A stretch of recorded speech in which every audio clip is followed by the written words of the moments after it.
我们的野纸湖车神看到我家发生了翻天覆地的变化，他一定是惊呆了。他已经好多天没有上线了。好，我们先上这边的2楼来看一下。上次呢，我也没有介绍到这里来，就是依靠供应2的机器来批量生产冰块。那待会呢，我还可以给大家来参观一下我们地狱交通的一些装饰。我怎么感觉这位车神是过来到处观光的？我们服务器里面啊，确实有很多人都是在打酱油。好，不说了，我们今天呢要去整一个女巫塔。女巫的房子呢，就大概是我现在指的这个方向。之前在查种子番号的时候啊，我也是稍微留意了一下女巫小屋的地方，果然不出所料，女巫的房子就在这里，离我们家呢也不是很远。那我们在做工程之前呢，我们先把地狱交通给它打通。不过啊，这后面这座山好像有点高，我就担心它会对女巫塔的刷怪会有那么一点点影响。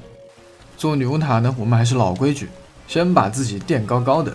我们要在高空挂机，直接在上面建造一个地狱门，高度呢就大概选在180的高度。这时候我们打开 Trick 的连点器，像这样放，嘿嘿，是不是很快？因为我们有供应2的喷气背包，可以一直往上面飞。我那朋友刚刚问我怎么发电机熄火了，你知道吗？是刚刚那个野纸湖车神上线的时候就直接卡进去了，还是我把机器给刨开，把它给解救出来的。我当时就把这个拉杆给拉开了，所以把上面给锁住了。你看这个检修的拉杆就是这样用的，把它给锁住。哇，这个破洞我还没有把它补上，因为当时填上的时候就少了一个输液，我估计啊是被车神捡到了，他没有还给我。我刚刚啊装上了光影，他们几个人呢一直在群里面讨论要装什么材质包，干活一个个都不干，讨论游戏的画质简直就是津津乐道。你看这家伙他还在那装材质包。那我们先进地狱里面看一下这2天我辛苦付出的杰作。这个地狱大厅其实还是挺不错的，毕竟只是一个小服务器，我就没有做那么大。这边呢可以通向伪和平装置，但是我后来发现了一个问题，你只要从地狱门一进一出，旁边的怪它就会立刻消失。我昨天为了找这个原因也是试了好久，原因就是 Forge 端它对原版的内容有一定的修改。那么这一边呢就是通向女巫塔的通道，我也是刚刚把它给挖出来的。我感觉啊，这个地狱通道比我单机里面做的还要豪华一些，毕竟单机里面就只有我一个人，我做那么好看那是给谁看呢？在服务器才会更有动力去做一些比较好看的建筑，我相信大家也是这样的心态。我们先来刷怪塔这里拿一点材料，等一下呢我想去村民那里去 PY 一点红石，这红石要是不够就根本就没法做女巫塔了。你看这哥们他站在这里一点都不虚。我们之前打龙呢也是靠了这个村民，你看末影珍珠的这个交易现在都没有了。好，我们先多交易一点。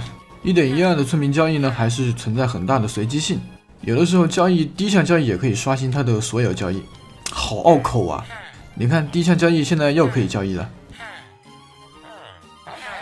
好，那我就多搞点红石。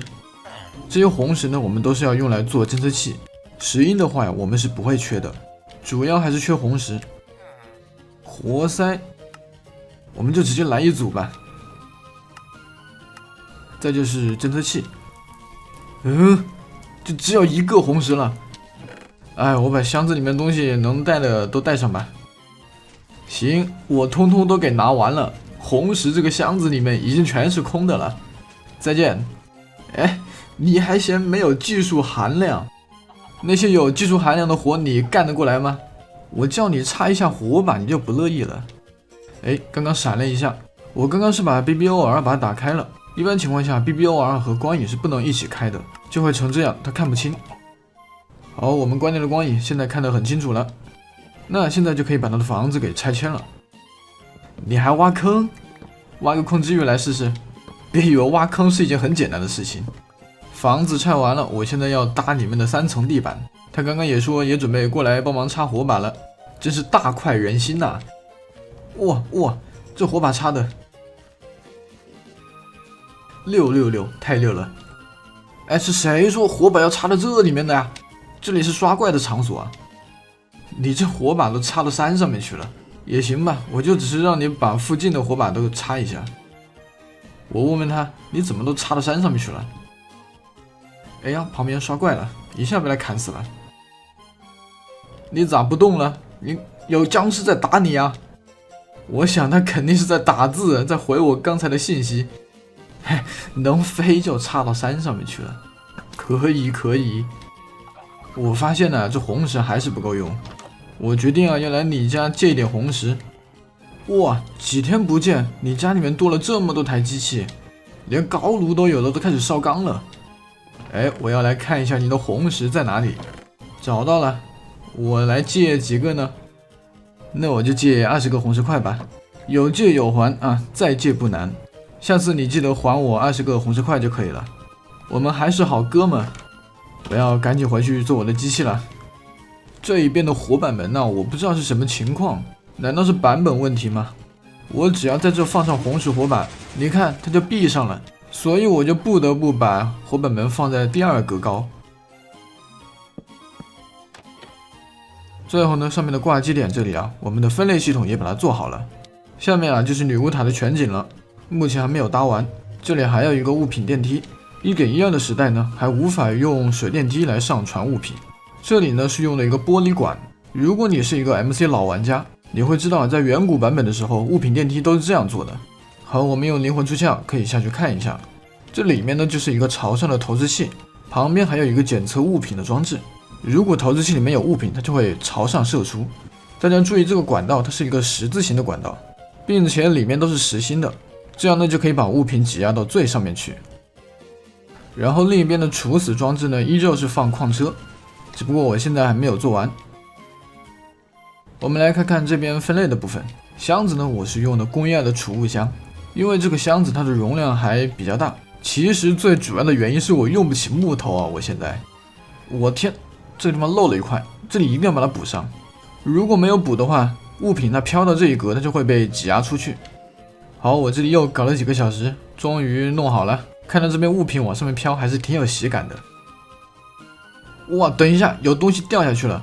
这个地方还是得用方块把它挡一下，干脆挡这一边吧，把它的源头的上方把它挡一下。我们可以用灵魂出窍下来看一下这边的刷怪情况。